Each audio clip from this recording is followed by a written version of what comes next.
And I saw another angel fly in the midst of heaven, having the everlasting gospel, to preach unto them that dwell on the earth, to every nation and kindred and tongue and people, saying with a loud voice, Fear God and give glory to Him, for the hour of His judgment has come.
What does this message mean? The hour of His judgment has come. We are living in a time of turmoil on this planet. Wars, rumors of wars, natural disasters, riots, anger. Is this message relevant for our time? How does it fit into the present day situation? Let's talk about it.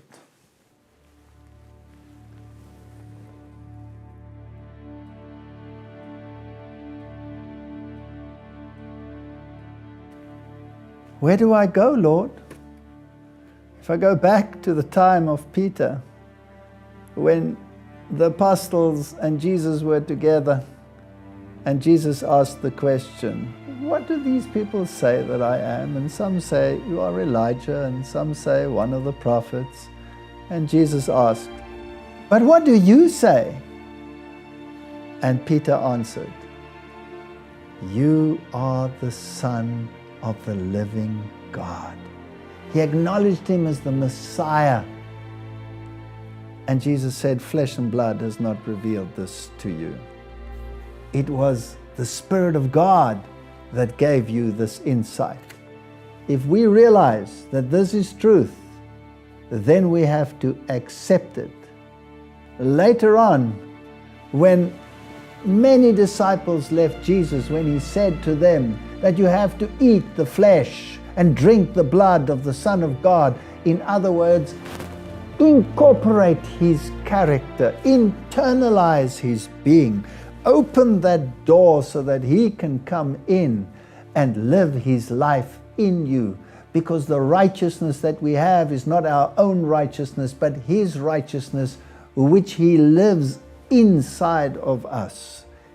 Even our sanctification is 100% from the Son of God, lest we should boast.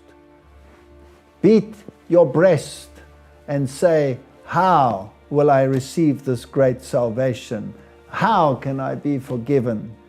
And as Jesus looked at that publican, He said, that one went home justified, and not the other one who boasted of his good works. These are the issues we must decide. So when the Bible says, come out of her, my people, then whom should I be associated with? Isn't it the woman, the church, that keeps the commandments of God and holds to the testimony of Jesus? Isn't it the woman who has the injunction to preach the three angels' messages to every nation and tribe and people on this entire planet? We have to ask ourselves, is there an organization, is there a church that claims that the commandments of God are binding, including the seventh-day Sabbath? We have to ask ourselves, is there a church that has a universal mission? We have to ask ourselves, is there a church that claims that it has the testimony of Jesus, which is the spirit of prophecy? Is there a church that preaches the three angels' messages in their entirety? Those are the criteria. And you can search high and low. There is only one that qualifies on every single point. It also has to appear at the right time in history, at the end of the 1,260 days.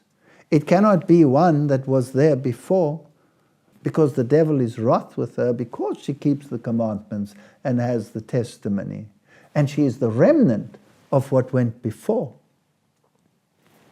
Only the Seventh-day Adventist Church qualifies in all those parameters. They claim the commandments are binding. They keep the seventh-day Sabbath. They are a worldwide movement. And they preach the three angels' messages in their entirety. Now we are filming this in this desolate island with so much destruction by volcanic activity and so much beauty intermingled.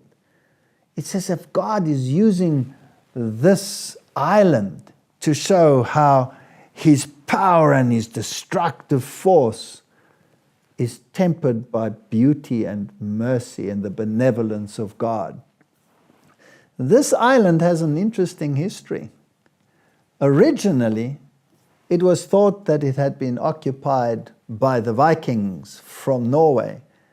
But research has shown that the original settlers on this island were probably the Celts, who escaped when Rome conquered their nations and took over those islands and areas where they came from, Ireland and the areas surrounding it.